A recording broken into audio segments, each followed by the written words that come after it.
क्या डेवलपमेंट लगा रखे हो। डेवलपमेंट से सत्ता थोड़ी मिलती है, सत्ता मिलती है वोट बैंक से।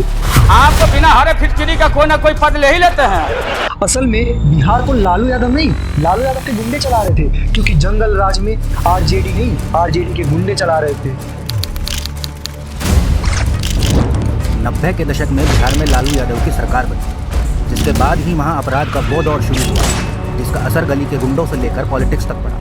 ऐसे लालू यादव ने बहुत अच्छे काम किए हैं, लेकिन जितने अच्छे काम किए उससे भी कई गुना बुरे काम भी किए हैं। अगर इनके बुरे काम को दिखाया जाए तो साथ से वीडियो छोटी पड़ जाए। सुभाष यादव अवैध रेत खनन के मामले में आरोपी है। जब अपराध की बुलंद आवाज को सत्ता का वरदहस्त प्राप्त हो, और उसी बुरे काम में से एक सबसे बुरा काम था, इन्होंने बिहार को चरवाहे स्कूल तो दिया था, लेकिन उस चरवाहे स्कूल में पढ़ाई से ज्यादा छुट्टियां हुआ करती थी। नमस्कार, नया भारत, मैं आपका सनातन सेकुलर अखिलेश पांडे। तो आप लोगों का स्वागत है द बिहार सीरीज में, एक ऐसा सीरीज जहां पर हम बिहार को डिटेल में कवर करेंगे और पूरे बिहार को एनालाइज करेंगे कि क्या रीजन था जिससे बिहार भारत का सबसे बैकवर्ड स्टेट रह गया। उसके बावजूद भी वहां की पॉलिटिकल पार्टी या सेंट्रल पार्टी अभी भी ध्यान नहीं दे रही है, सिर्फ और सिर्फ बिहार को as a vote bank use किया जा रहा है। और ऐसे जब मैं चैनल का वीडियो रिकॉर्ड कर रहा था तब मुझे थंबनेल खोजने में तो दिक्कत नहीं हुई, लेकिन अभी भी टाइटल डिसाइड करने में दिक्कत हो गई कि the rise of Lalu Yadav रखे या द राइज ऑफ जंगल राज। दोनों सेंटेंस तो अलग है, लेकिन मतलब एक ही है। चाहे लालू यादव का राइज कहिए या जंगल राज का राइज कहिए, लालू यादव तो बढ़े लेकिन बिहार को ले डूबे। एक बिहार में कहावत है ना, जियो बिहार के लाला, तो शायद ये लालू यादव पे 110% सही बैठेगा। तो शुरू करते हैं the rise of jungle Raj, sorry तो शुरू करते हैं the rise of Lalu Yadav. 1990 में सबको लगा कि बिहार का वो चिराग आ चुका है जो पूरे बिहार को बदल के रख देगा, जब लालू यादव गांधी मैदान में जयप्रकाश नारायण जी की प्रतिमा के नीचे खड़े होकर अब भ्रष्टाचार नहीं होगा, अब एक नया लोकतंत्र होगा बिहार में।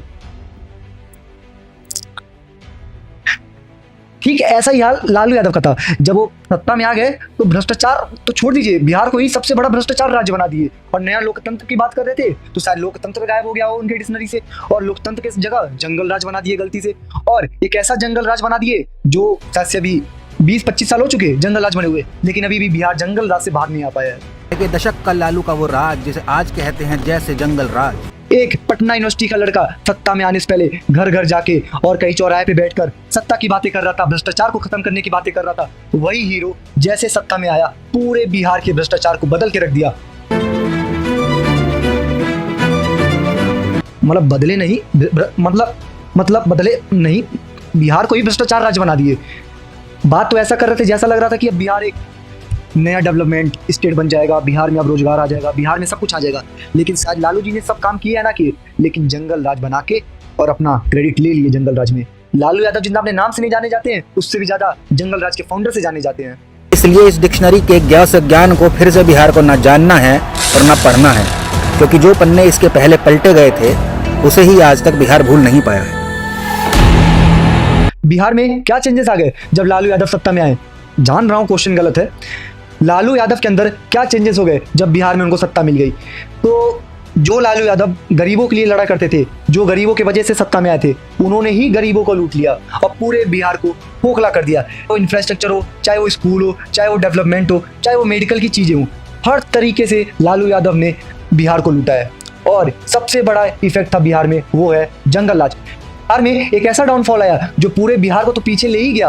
लालू यादव जिन ओबीसी और बैकवर्ड क्लास के लिए लड़ा करते थे, उनको भी उतना ही पीछे ले गए जितना बिहार को। सिर्फ वो नाम के लिए ओबीसी के लिए लड़ा करते थे, काम तो उनका कुछ नहीं था। जब बिहार के so called chief minister, so called चोर मिनिस्टर लालू यादव सत्ता में थे, तब बिहार को उतना ही लूटा जितना दिखाया गया है। क्योंकि अगर पूरी चीजें दिखा दी गई तो शायद आरजेडी बिहार में जिंदा भी ना रहे। लालू यादव का एक बहुत प्यारा स्लोगन था, क्या डेवलपमेंट लगा रखे हो। डेवलपमेंट से सत्ता थोड़ी मिलती है, सत्ता मिलती है वोट बैंक से। और लालू यादव का भी वोट बैंक था, क्या था? जातिवाद, मुस्लिम और यादव। भले से ये बात थोड़ी कुछ लोगों को कड़वी लगे, लेकिन जो जातिवाद करते होंगे उन्हें 100% पता है कि लालू यादव को सपोर्ट करने का क्या रीजन था और क्या है। और जातिवाद ही एक ऐसा रीजन है जो आज भी आरजेडी को और उनके सो कॉल्ड पुत्र तेजस्वी यादव को बिहार में जिंदा रखी है। वरना ये बिहार की पार्टी को कहलाने के लायक भी नहीं है, क्योंकि इन लोगों ने जितना बिहार को खोखला किया है शायद ही कोई नेता किया हो। अरे नेता से एक बात याद आ गई, अगर कोई नेता या पॉलिटिकल पार्टी है चुनाव में उठती है तो उसका एजेंडा क्या होता है?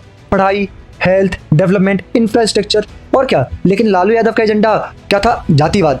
सिर्फ लालू यादव का नहीं, बिहार की पार्टी हो, चाहे उत्तर प्रदेश की पार्टी हो। अगर उत्तर प्रदेश की पार्टी है और बिहार की पार्टी है तो सिर्फ जातिवाद के नाम पर जीत जाते हैं। अभी अयोध्या में देख लीजिए, जातिवाद के नाम पर पूरी सत्ता बदल दी गई। जब मैंने वीडियो शुरू किया था तब मैंने बोला था ना, the rise of Lalu Yadav. The rise of Lalu Yadav का मेन रीजन था reshaping the political landscape. Caste politics. एक ऐसा कास्ट पॉलिटिक्स जिसकी वजह से लालू यादव 15 साल तक बिहार को लूटे और जंगल राज अच्छे तरीके से खड़ा किए। बिहार के कुछ जर्नलिस्ट का कहना था कि लालू यादव की सत्ता में लालू यादव नहीं, आरजेडी के गुंडे चला रहे थे, इनडायरेक्टली लालू के साले चला रहे थे, सुभाष और साधु यादव। ये दोनों सुभाष और साधु यादव जिस तरह समाजवादी पार्टी में पूरे यादव का चलता है, तो ठीक इसी तरह आरजेडी में भी पूरे यादव का ही चलता है। लेकिन पूरे यादव का नहीं, इनके खानदानी यादव का, चाहे वो समाजवादी हो चाहे आरजेडी हो। तो ठीक उसी तरह साधु और सुभाष लालू के साले थे, जिन्होंने पूरे अपने रंगदारी से पूरे बिहार में गुंडा राज चलाया और पूरा जंगल राज बनाने में इन दोनों लीडरों का, इन दोनों गुंडों का बहुत बड़ा हाथ था। सिर्फ इन दोनों के नहीं, लालू यादव का भी उतना ही रोल था जितना सुभाष और साधु यादव का था। जो इंसान पूरे बिहार के लॉ एंड ऑर्डर का सबसे बड़ा इंचार्ज है, उसके साले पूरे बिहार में गुंडागर्दी कर रहे हैं, चाहे वो सुबह हो, चाहे वो शाम हो, चाहे वो रात हो। इन लोगों ने पूरा अपना आतंक मचा दिया था बिहार में, जिसकी वजह से जंगल राज बनने में इन दोनों लीडरों का भी हाथ। अरे क्या बात कर रहे हो, इन दोनों के ऊपर एक्शन क्यों ले लेंगे? खून का रिश्ता है, खानदानी रिश्ता है। चाहे वो बिहार को लूटे चाहे पूरे भारत को लूटे, लूटना उनका काम था।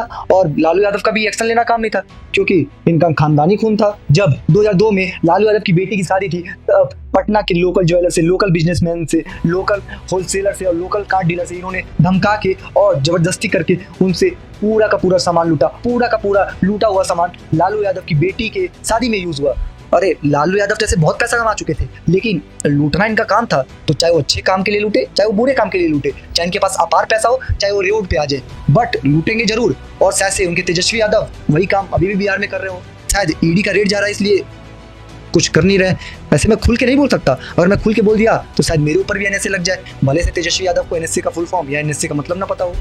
लालू यादव के दौर में सिर्फ यादव का नहीं, मुस्लिम के भी बहुत हाथ थे गुंडा राज में। सिवान से एक एमपी हुआ करते थे, साबुद्दीन। खूनी मारपीट को लेकर उसी के बाद से कई जगहों पर शहाबुद्दीन के नाम को बदलकर लोग शाबू AK-47 कहने लगे। वही साबुद्दीन जिन्होंने आरजेडी से बहुत बार एमपी रह चुके हैं और बहुत गुंडा राज किए हैं। ये दिन दहाड़े किसी के ऊपर तेजाब फेंकवा देना, किसी को मार देना, किसी को जान से मारने की धमकी देना, इनके लिए आम बात था। ये नेता नहीं, ये गुंडा ज्यादा थे, ये बस नाम के नेता थे सिवान से।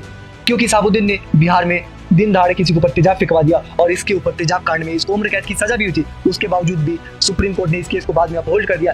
ऐसे बहुत सारे केसेस रिकॉर्ड है साबुद्दीन के ऊपर। उसके बावजूद भी बिहार की आरजेडी पार्टी, बिहार की पुलिस इनके ऊपर एक्शन नहीं ली। AK-47 की बुलेट, पाकिस्तानी 56 बुलेट और राइफल इसके पास गैर बरामद हुए, उसके बावजूद भी इसके ऊपर कोई एक्शन नहीं लिया गया। इसे खुला आम छोड़ दिया गया और बहुत सारी जगह इसे तो FIR ही नहीं हुआ और उसके बावजूद भी इसको भी कोई सजा नहीं मिली। तो ऐसे ऐसे लीडर थे आरजेडी पे। अभी बहुत सारे लीडर बचे हैं जिनको हम नेक्स्ट वीडियो में डिस्कस करेंगे। अगर अभी डिस्कस कर लिए तो वीडियो बहुत लंबी हो जाएगी। ऐसे आरजेडी पार्टी और बिहार के लालू यादव पूरा का पूरा गेम सिर्फ और सिर्फ कास्ट पॉलिटिक्स और जातिवाद पे खेलते थे और कास्ट पॉलिटिक्स ही मेन था जंगल राज के पीछे। तो अगर आपने चैनल नहीं सब्सक्राइब किया है तो आप चैनल सब्सक्राइब कर ले और बेल नोटिफिकेशन भी दबा ले। हम नेक्स्ट वीडियो में डिस्कस करेंगे बिहार के कास्ट पॉलिटिक्स के बारे में। आज के लिए इतना ही, मिलते हैं जल्द, तब तक के लिए राम राम।